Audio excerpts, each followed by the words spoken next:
하나님이 구원 다음으로 주신 축복이 기도의 축복일 것입니다. 그래서 요한복음 16장 24절에도 너희가 지금까지는 내 이름으로 구하지 않았으나 구하라 받으리니 너희 기쁨이 충만하리라. 우리는 하나님의 자녀가 됐기 때문에 예수 그리스도의 이름으로 기도해서 하나님께로부터 모든 것을 이제 응답으로 받는 언약 백성, 하나님과의 언약 관계 속에 있는 언약 백성인 줄 믿습니다. 이런 기도의 축복을 우리에게 주셨어요. 성경에는 이 기도에 대한 부분들이 많이 나옵니다. 그런데 왜 우리에게 기도는 힘이 들고 이 기도가 누려지지 않는가? 기도를 하는 행위로 생각하기 때문인 것입니다. 그걸 종교적인 기도라고 그러죠. 기도는 하는 행위가 아니고 누림입니다. 하나님이 이미 우리에게 주신 것을, 그 축복을 누리는 게 바로 기도예요. 바로 이 영적 세계, 무한한 영적 세계를 누리는 게 기도입니다. 보호자의 축복을 누리는 게 기도입니다. 어떻게 보면은 우리가 기도에서도 응답받지만 여러분이 깨달음으로 응답받을 수도 있어요.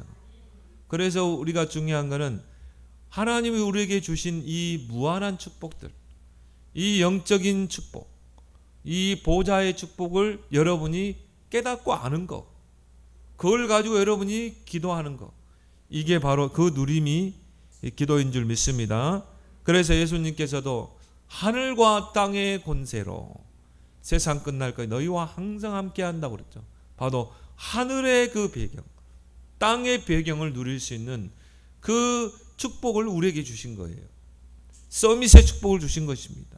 히브리서 12장 22절에 하늘에 천만 천사가 대기하고 있다가 여러분이 보호자를 누리는 그 기도 속으로 들어갈 때 이 천사들이 대기하고 있다가 동원되는 것입니다. 때로는 주의 천사를 통해서, 때로는 주의 사자를 보내기도 하고, 하나님이 중요한 메시지를 주실 때는 주의 사자를, 또 하늘 군대를 동원시키기도 하고, 또 불말과 불병거를 동원시키기도 하고, 하늘에 천만 천사라고 그랬거든요.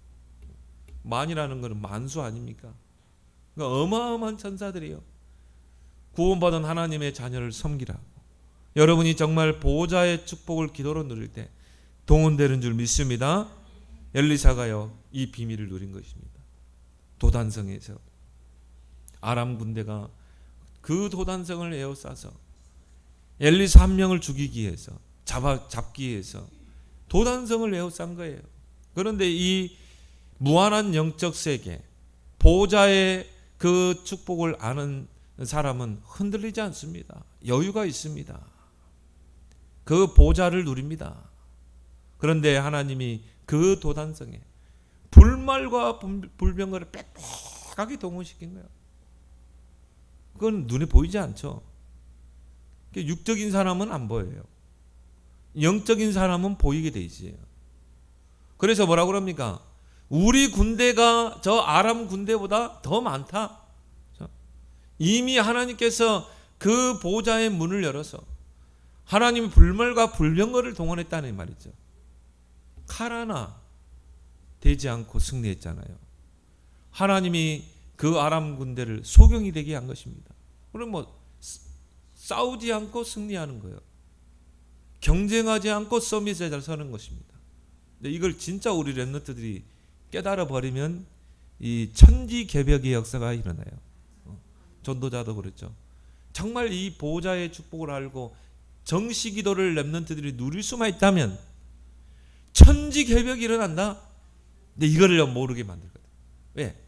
일단 눈에 안 보여. 여러분이 그 영적 세계 눈에 보입니까?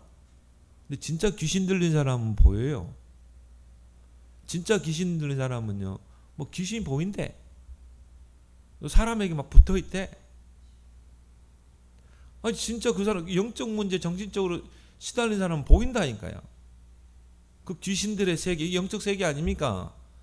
또 하나님이 부리시는 그 천군 천사 그 세계가 있잖아요.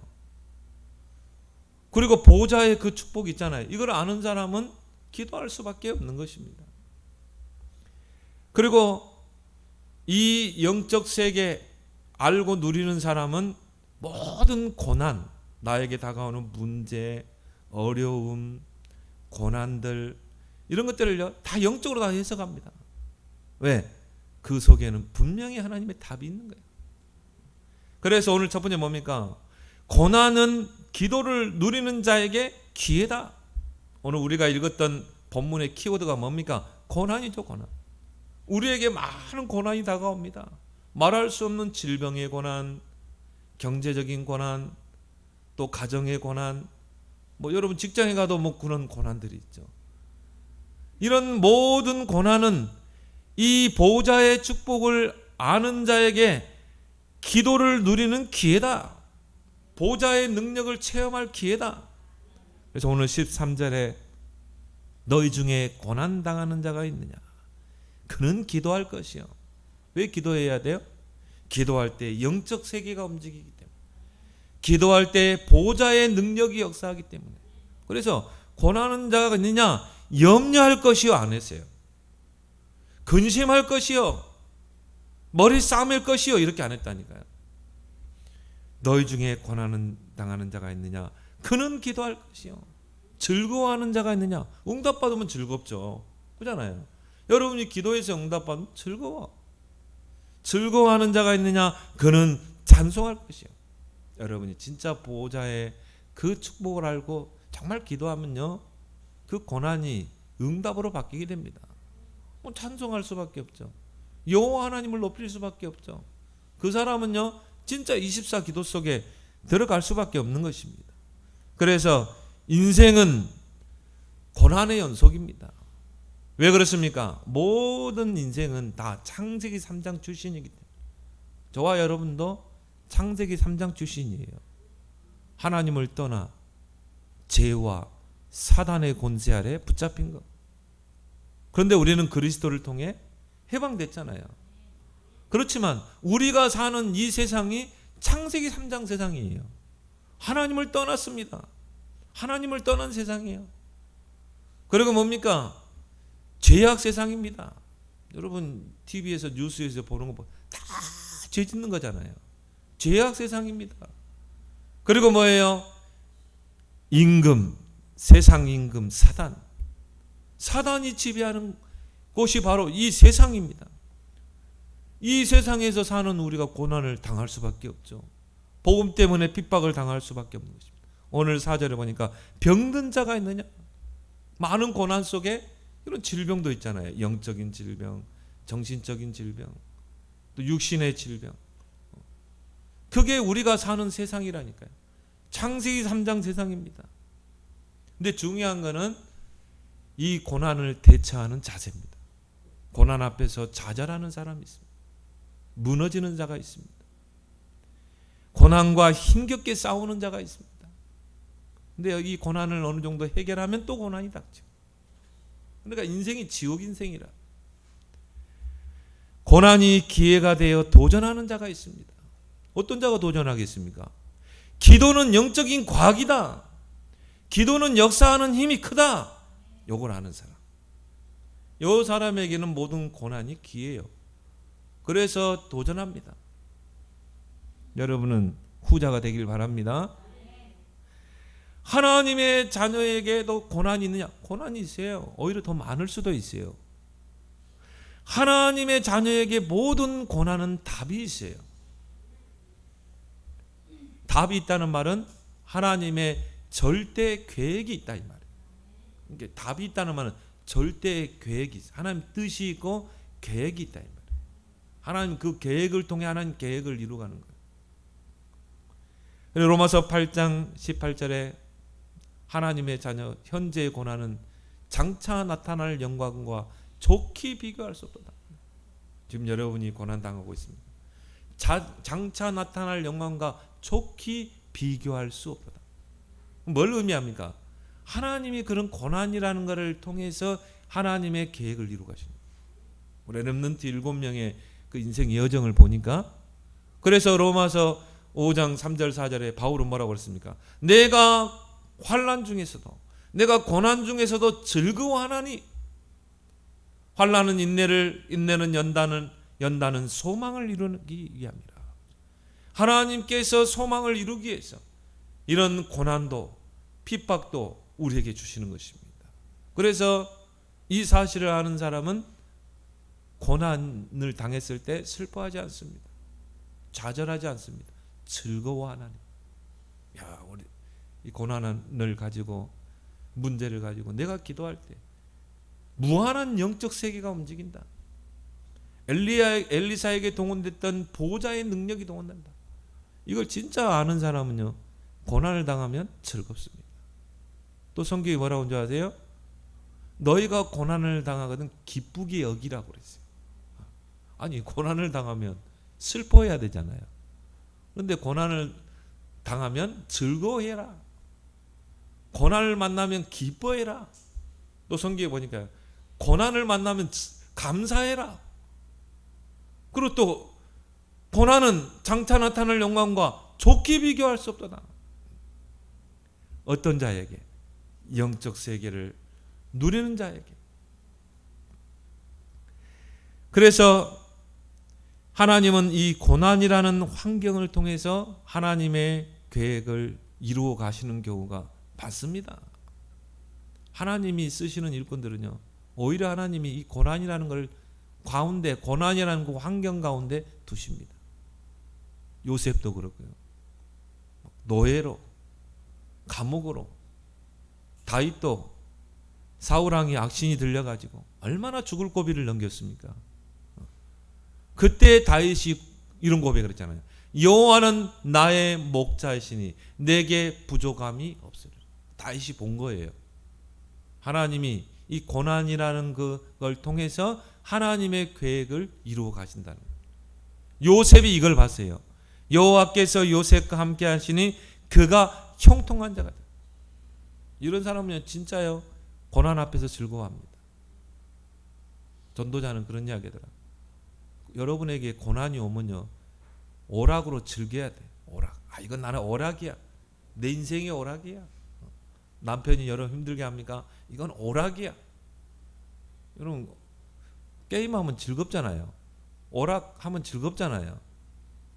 오락으로 생각하면 돼요. 누리길 바랍니다. 슬퍼할 이유가 아무것도 없어요. 빌립보 1장 10절에 지극히 선한 것을 분별하라.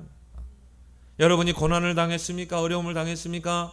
거기에 하나님의 지극히 선한 그 하나님의 뜻과 계획이 있다니까요. 이거를 분별해야 돼요. 이 분별하지 못하면 어떻게 합니까?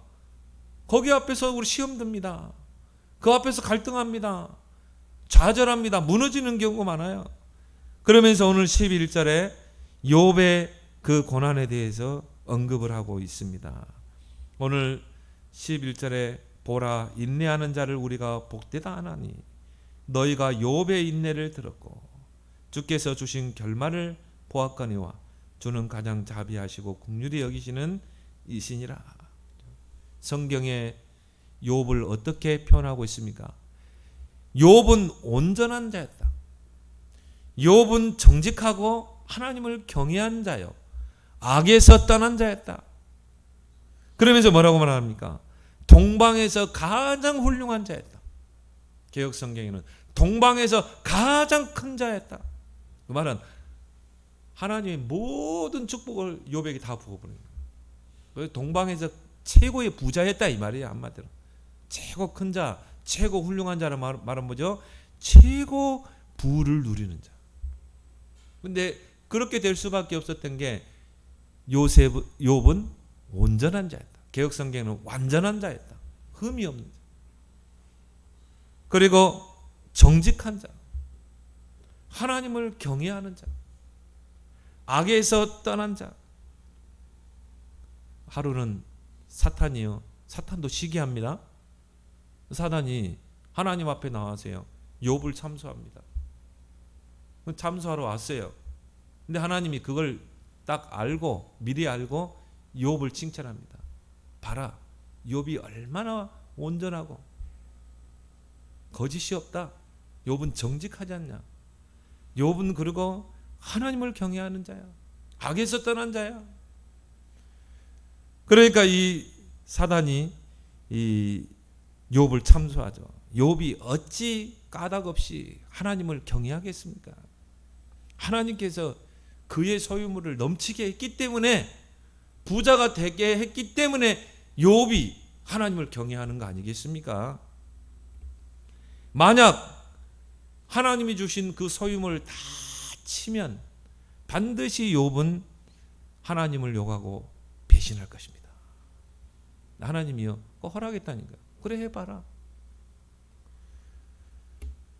그러면서 하나님 뭐라고 그럽니까? 그 몸에는 손대지 말라.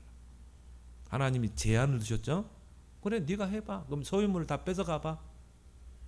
그렇지만 욥의 몸에는 손을 대지 마 그랬어요. 때로는 하나님이 악한 영을 이용할 때도 있어요. 어떤 사람은 재앙이 내리기도 하잖아요. 갑자기 문제가 오기도 하잖아요. 근데 오늘 보니까 하나님이 사단을 이용했거든요. 그런데요, 하루는 이제 그 아들이 7이었고 딸이 3이었죠.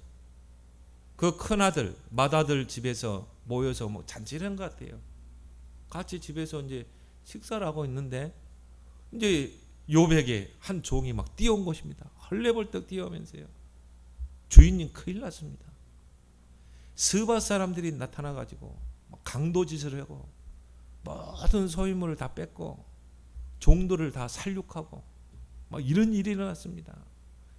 그 말이 있기도 전에 또 한 종이 뛰어오는 거예요. 큰일 났습니다. 하나님의 불이 땅에서 내려서, 하늘에서 내려가지고 하나님의 불이 내렸다니까요. 그래서 양무리를 다 불태워버리고 종들까지 불타서 죽었습니다. 나만 살아남았습니다. 그 말이 끝나기 전에 막 연달아서 재앙이 오는 것입니다. 한 종이 막 뛰어와서요, 헐레벌떡 이야기합니다. 갈대아 사람들이 와가지고 낙타 무리를 다 뺏어가고 종들을 다 죽였습니다. 그 말이 끝나기도 전에 또 한 종이 와가지고요, 저 거친 들판에서 큰 바람이 불어가지고, 아마 토네이도 같은 거, 헤어리 바람 있죠? 토네이도가 불어가지고, 그래가지고 자녀들이 그 맏아들 집에서 밥을 먹고 있는데 그 집에 4기퉁이를 쳐버린 거예요. 4기둥을 쳤다 이 말 아닙니까? 그럼 어떻게 되겠어요? 폭삭 주저앉겠죠. 한순간에 그 자녀들이 다 죽은 것입니다. 아들 7에 딸 3이 죽은 거예요. 이만큼 재앙이 어디 있습니까? 이만큼 저주 재앙이 어디 있어요? 그런데 하나님께서 그 욥을 정말 칭찬할 수밖에 없어요. 욥이 뭐라고 그랬어요? 내가 모태에서 알몸으로 나왔지 않냐? 그러면 갈 때도 빈손으로 가는 게 아니냐? 여러분 올 때 뭘 가지고 왔어요? 빈손으로 왔잖아요. 갈 때도 다 놓고 가야 돼. 빈손으로 가는 거 아니냐? 그게 인생 아니냐? 주시는 분도 하나님이시고 뺏는 분도 하나님이시다. 모든 게 하나님 주권 속에 있는 것이다. 그래서 오직 여호와 하나님께서만 찬송을 받아야 된다. 훌륭한 신앙이죠. 사탄이요, KO 펀치를 당한 거예요. 그 사단이 뭐 거기서 물러납니까? 또 이제 하나님 앞에 와서 두 번째 이 욥을 참소합니다. 그러니까 하나님이 미리 알고 또 선수 치고 이야기하시죠. 네가 나를 충동하여 까닭 없이 그를 치게 하였어도 욥은 믿음을 지켰느니라. 하나님이 얼마나 대견했겠어요. 그 욥의 신앙을 보면서. 그러니까 이제 또 이 사단이 그 하나님에게 말합니다. 주의 손을 펴서 그의 살과 뼈를 치소서. 틀림없이 하나님 원망할 겁니다. 틀림없이 하나님을 배신할 것입니다. 하나님이요, 그래 그렇게 해봐. 욥의 몸에 질병을 줘봐. 그러나 그 생명은 네가 가져갈 수 없어. 하나님이 제한을 두십니다. 그래서요, 욥의 몸에 병이 들잖아요. 욕창이 들고. 그래가지고 막 발바닥부터 정수리까지 온 몸에 머리끝까지 욕창이 들고 그리고 이제 뭡니까? 막 질병이 오는 것입니다. 믿는 자에게 왜 나에게 이런 질병이 오는가? 잘 해석해야 돼요. 분별을 해야 되는 것입니다. 온 몸에 병이 들고요. 이제 이 고통 속에 있는 것입니다. 그때 욥의 아내가 뭐라고 합니까? 남편을 손가락질합니다. 당신 이러고도 하나님 찾냐? 재산 다 뺏겼지. 종들 다 죽었지. 아들들 다 죽었지. 자녀들 다 죽었지. 이러고도 하나님 찾냐? 이러고도 당신이 하나님 앞에 기도하고 있냐? 차라리 하나님 욕하고 저 하늘에 삿대질하고 욕하고 죽어라. 그리고 욥의 아내도 떠났다. 욥에게는 하나 남지 않았어요. 몸은 병들어 있고. 이 정도 되면 어떻게 됩니까? 어떤 목사님은 뭐 하늘에 대고 욕했다는 거. 하나님이 어디 있어 보면서 그때 그 간증하시더라고. 근데 욥이 그때 그 아내에게 뭐라고 고백했습니까? 내 가죽이 벗김을 당한 뒤에는 내가 육체 밖에서 하나님을 버리라. 뭡니까? 부활의 신앙. 내 몸은 어차피 이 땅에 죽는 거 아니냐? 그렇지만 내 영혼은 육체 밖에서 하나님을 볼 것이다. 부활의 신앙이 있는 것입니다. 나는 욥을 보면서요, 이야, 진짜 위대한 사람이다. 자신의 그 고통을 보면서 예수 그리스도의 십자가를 생각한 것입니다. 그리고 예수 그리스도의 부활을 생각한 것입니다. 이야, 정말 동방의 큰 사람이구나. 동방에서 제일 큰 사람이구나. 훌륭한 사람이구나. 하나님이 인정을 받을 수밖에 없는 인물이구나. 저는 그렇게 봤어요. 근데 이제 욥의 친구들이 또 옵니다. 그래서 이제 또 위로합니다. 근데 위로하면 여러분들은 어떻게 위로할 겁니까? 복음적으로 위로해야 되잖아요. 위로를 한다는 게 뭐 율법적으로 위로한 거예요. 야, 안타깝다. 어쩌다 네가 이렇게 됐니? 하면서 네가 이렇게 된 건 네가 하나님 앞에 죄를 지었기 때문에 그 회개하지 않는 죄가 있기 때문에 네가 이렇게 된 거야. 꼭 또 우리는 그렇게 율법적으로 판단하고 정죄하고. 또 한 친구는 뭐라 그럽니까? 네 자식들을 단도리를 못해서 그런 거야. 네 자식들이 뭔가 죄를 지었기 때문에 이런 재앙이 오는 거 아니냐. 위로한 척 하면서요, 더 오히려 율법으로 막 짐을 지우는 것입니다. 우리는 판단하면 안 되는 점 있습니다. 쉽게. 왜? 여러분 판단할 자격이 없어요. 하나님의 자녀는요, 하나님만이 판단하는 거예요. 여러분이 판단하면 안 돼요. 여러분 자신도 판단하면 안 돼요. 위로한 척 하면서요, 더 욥을 막 힘들게 하는 것이죠. 그때 욥이 이런 고백을 합니다. 하나님은 뜻이 일정하시니 누가 능히 돌이키랴. 그 말은 뭘 말합니까? 하나님은 하고자 하는 그 뜻을 반드시 한다 이 말이에요. 그런데 그걸 우리가 어떻게 돌이킬 수가 없다 이 말이죠. 그런즉 내가 내게 작정하신 것을 이루실 것이라. 하나님께서 내게 작정하신 계획이 있잖아요. 그걸 반드시 이룰 것이다. 욥을 막 노예로 가게 하고 감옥으로 가게 하고, 그렇게 해서 하나님의 계획을, 뜻하신 그 작정하신 계획을 반드시 이룰 것이다. 이런 일이 그에게는 많이 있느니라.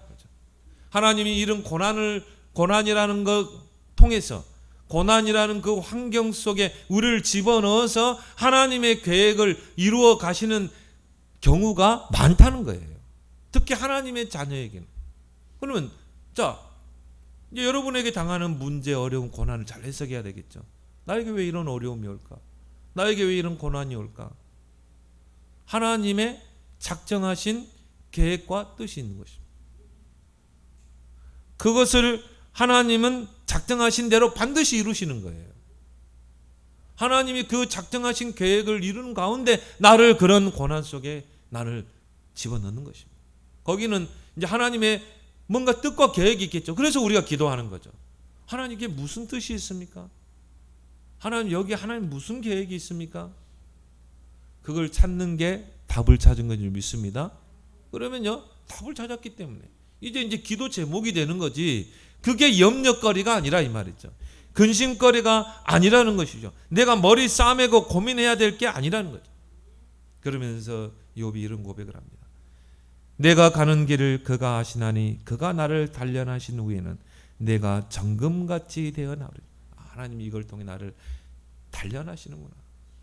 정금 신앙으로. 정금 순금 아시죠? 불순물이 하나도 없는 99.9999% 순.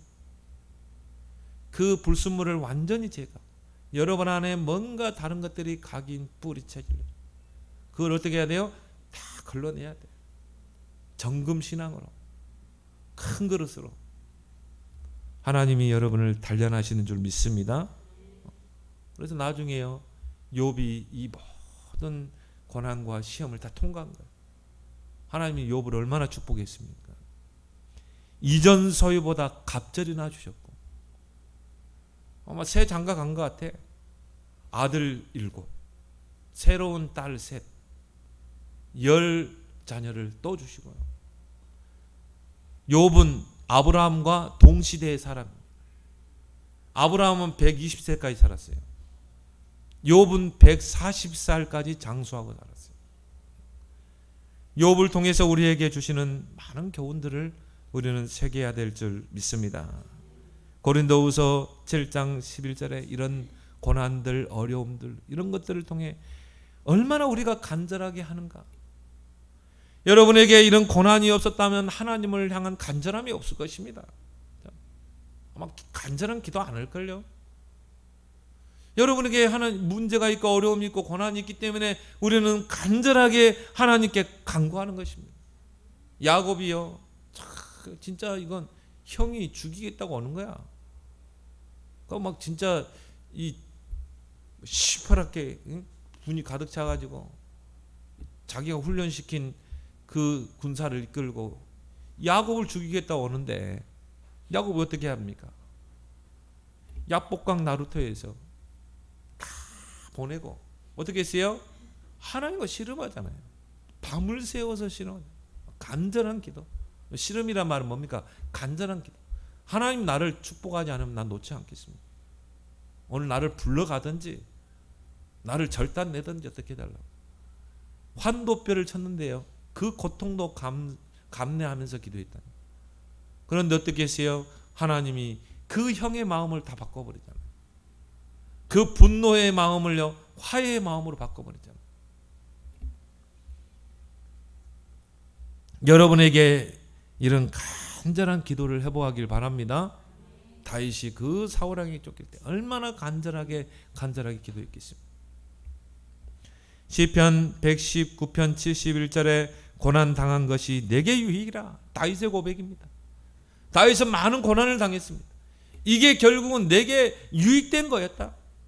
오직 여호와를 바라보도록, 여호와를 내 인생의 목자로 삼도록 나를 연단하시고 나를 정말 정금과 같은 신앙으로 세우는 그런 기회였다.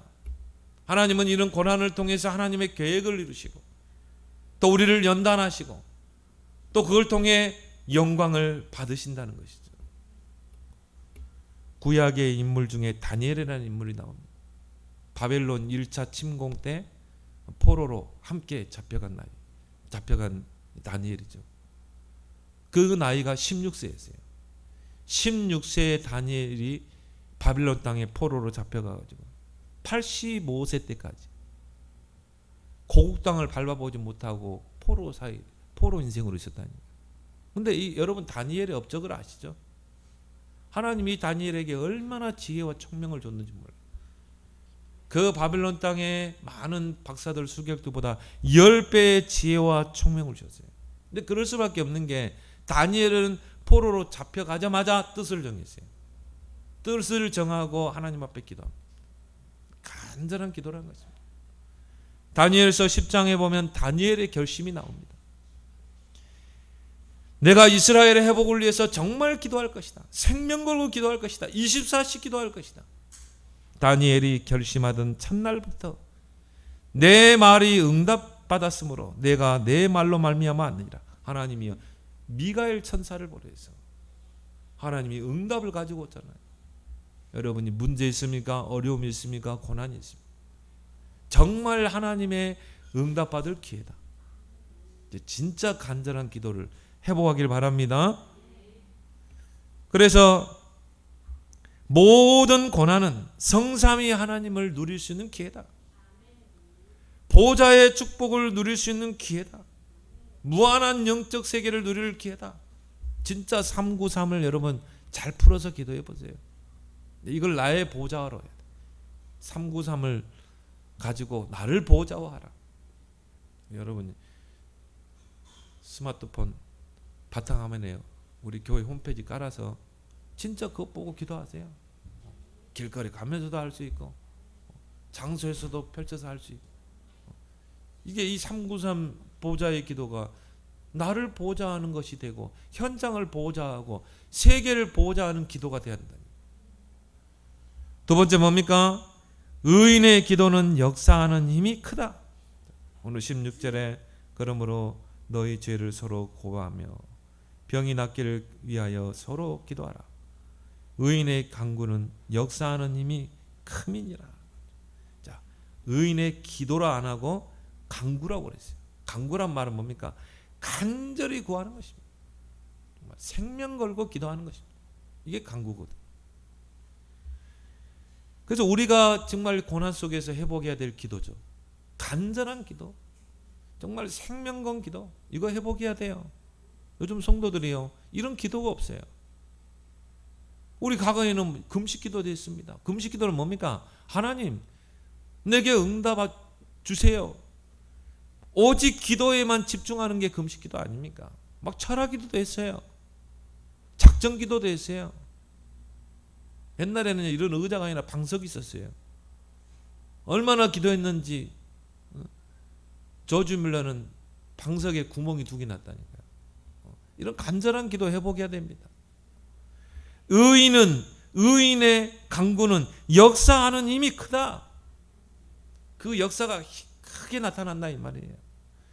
그럼 의인은 누굽니까? 그리스도를 아는 자, 그리스도를 통해 의롭다 하심을 받은 자, 이게 의인입니다. 이 그리스도의 당연 필연 절대의 답이 난 자, 이게 의인입니다. 인간의 근본 문제가 창세기 3장이라는 것을 아는 자는 당연히 그리스도로 담나게 돼 있어요.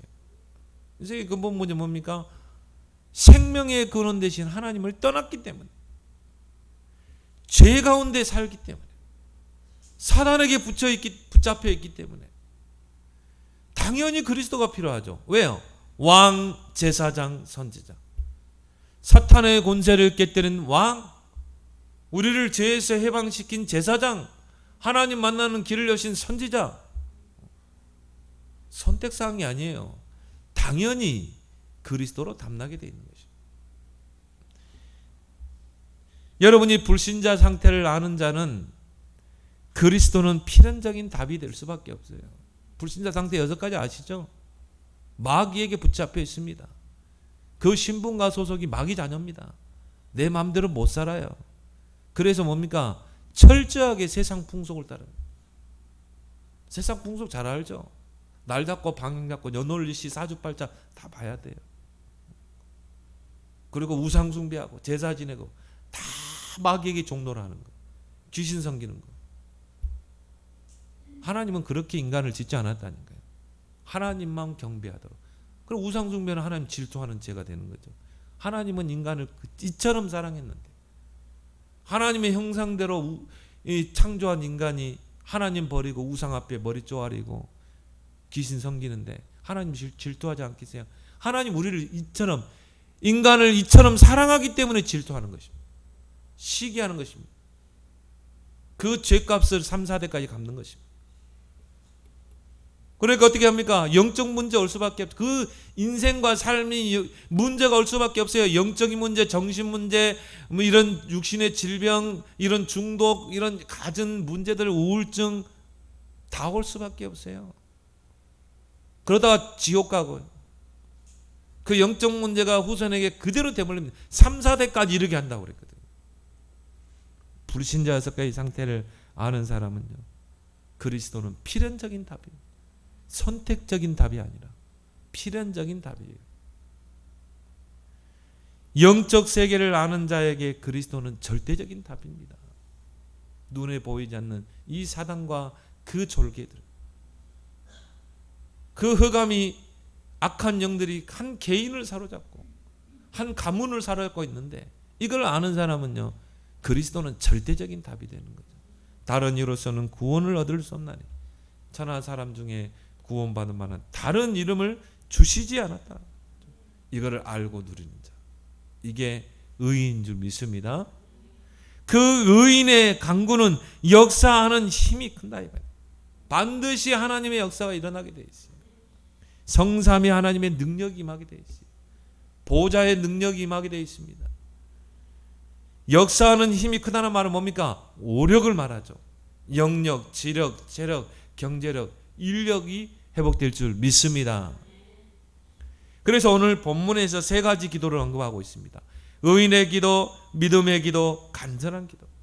의인의 간구는 역사하는 힘이 크다. 믿음의 기도는 병든 자를 구원하리니 15절에. 간절한 기도, 오늘 엘리야를 통해 소개하죠. 간절히 기도했다 이 말이에요. 세 가지 기도를 말합니다. 오늘 17절 18절에 엘리야의 기도를 소개하고 있습니다. 엘리야는 우리와 성정이 같은 사람, 우리가 똑같아요. 엘리야 다 하나님의 자녀. 그가 비가 오지 않기를 간절히 기도한 자, 3년 6개월 동안 땅에 비가 오지 아니하고 다시 기도하니 하늘이 비를 주고 땅이 열매를 맺었느니라. 이스라엘이 아합 왕이 통치하고 있던 아합 왕정 시대 때 이스라엘 백성이 가장 우상 숭배를 많이 했어요. 아합 왕이 이방 여자를 아내로 둡니다. 이세벨이죠. 이세벨이 시집 오면서 그 자기 나라에 있는 우상들을 다 가지고 왔어요. 대표적인 우상이 뭡니까? 바알 아세라 우상. 그 바알과 아세라 신을 섬기는 그 우상 산당을 곳곳에, 이스라엘 곳곳에 세운 것입니다. 그러면 뭡니까? 우상 숭배 정책을 폈다니까요. 오직 여호와를 섬겨야 될 이스라엘 백성이요, 전 백성이 우상 섬기도록 했어요. 그래 하나님 가만히 두겠습니까? 막 3년 동안 비가 안 오는데요, 대가뭄이 드는 거예요. 모든 소산들이 다 타들어가는 것입니다. 개울에 있는 물까지 다 타버린 거예요. 그리고 이제 그 3년이 지나갈 쯤에 하나님께서 엘리야로 하여금 갈멜산에 올라가서 기도의 제단을 쌓게 합니다.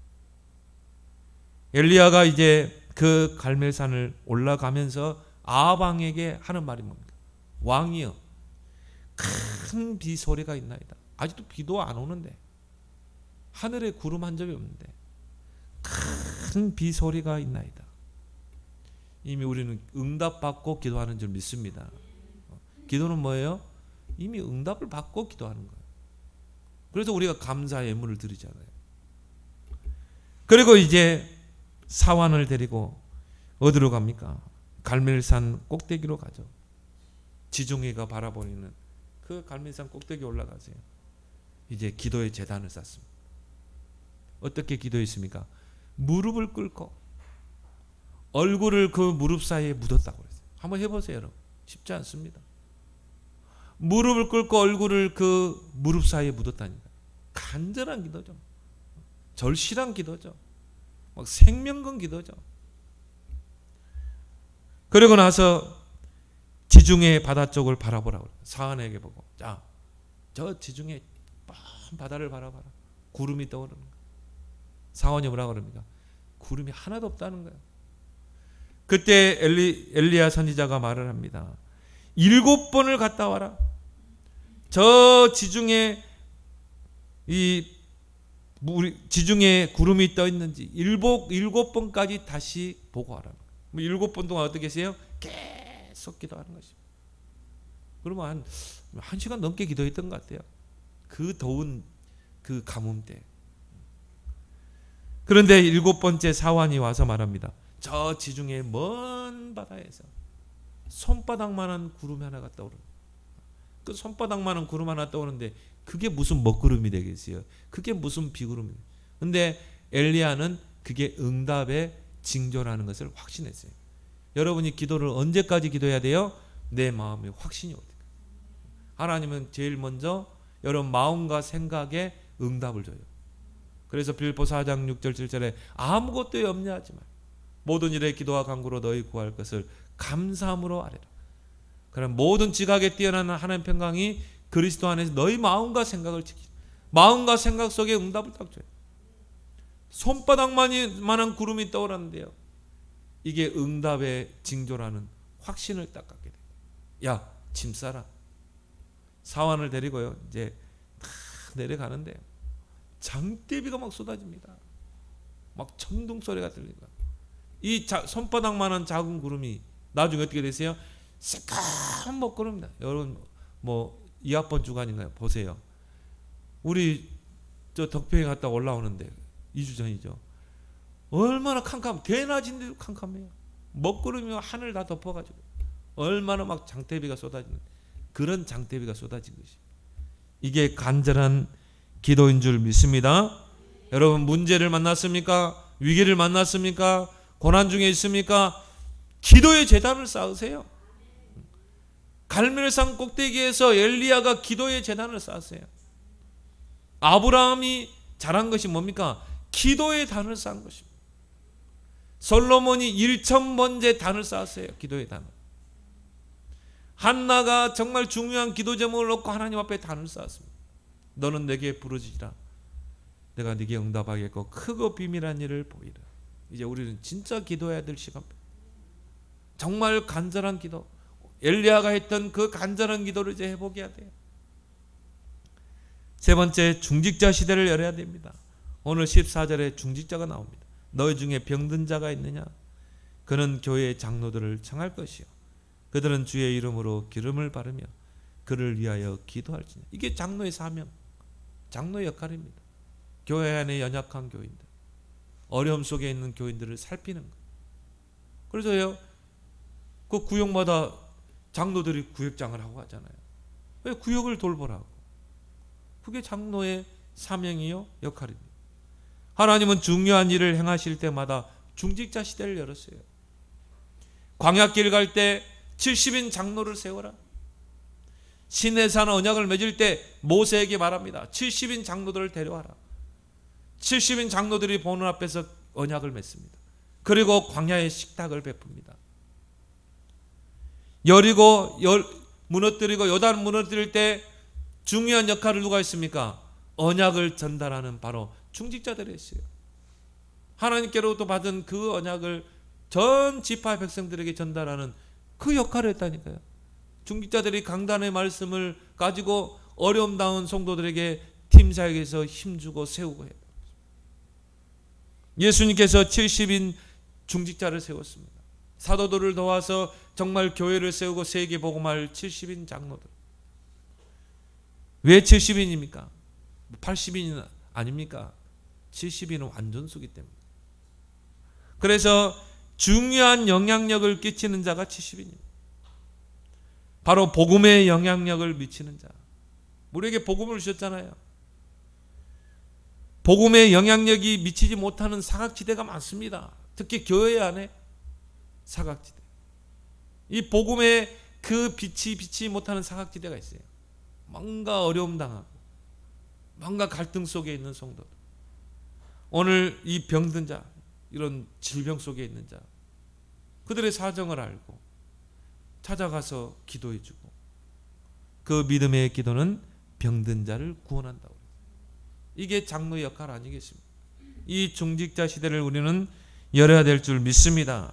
21세기는 질병 시대입니다. 우리가 사는 시대 앞으로는 계속 영적 문제, 정신 문제, 우울증, 여러 가지 질병들. 암 환자가 얼마나 많은지 몰라요. 어저께 TV에 보니까 조현병 환자들 심각해요. 아파트에다가 불 지르고요. 나오는 사람마다 찔러 죽였어요. 22명 죽였잖아요. 조현병 환자예요. 근데 이게 기가 막히는 게 이런 사람들이 거리에 할보하고 있다니. 이상한 법을 만들어가지고 인권법 만들어놔가지고 본인이 나 정신병원에 안 들어가겠다 하면 못 넣어요. 가족이요 지금 이게 아들이 정신문제 있어가지고 막 칼로 위협하고 하는데도 이 아들이 그 정신병원에 못 들어가겠다고 그러면 못 넣는다니까요. 이상한 그 법을 만들어놨어요. 그러니까 이런 조현병들이 환자들이 자기가 스스로 병원 간다는 사람 아무도 없어요. 약도 안 먹어요. 통제도 안 돼. 관리도 안 돼. 그러니까 뭡니까? 막 조증 생기면요. 업돼 가지고 막 사고를 치는 것입니다. 이런 질병 시대에 우리가 지금 살고 있습니다. 교인들 중에 고난당하는 자 많습니다. 이들을 놓고 기도하고 살피는 것이 중직자의 중요한 역할 아니겠습니까? 이게 70인이라니까요. 그래서 중직자의 이 정체성이 바로 세 가지. 언약 전달, 강단의 언약을 전달하고, 또 중간 사역자, 그리고 지역사령관. 이게 중직자의 중요한 정체성 세 가지 아닙니까? 이런 중직자 시대를 우리는 앞으로 열어야 될 줄 믿습니다. 이런 중직자들이 탁 하나가 되니까 요단이 갈라지고 여리고가 무너지잖아요. 모세에게 전달된 언약이 장로들에게, 그 장로들은 각 지파에게 전달합니다. 요단이 갈라지고 여리고가 무너졌잖아요. 그래서 우리는 이런 70 제자, 70 지역, 70 종족, 70 나라 살리는 이런 70인 중직자 시대를 여는 그런 우리의 뜸교회 되도록 우리는 기도해야 될 줄 믿습니다. 오늘 주신 말씀 붙잡고 기도하겠습니다. 하나님 은혜를 감사합니다. 오늘 귀한 말씀을 우리에게 주신 하나님, 보좌의 능력을 기도로 체험하는 모든 성도들이 되게 하여 주옵소서. 고난은 보좌의 축복을 기도로 누리는 자에게 기회라고 했습니다. 또 의인의 간구는 역사하는 힘이 크다고 했습니다. 우리 앞에 있는 모든 현실의 어려움들, 고난들, 믿음으로 기도로 도전하는 모든 응답의 증인들이 되게 하여 주옵소서. 예수님의 이름으로 기도합나이다. 아멘.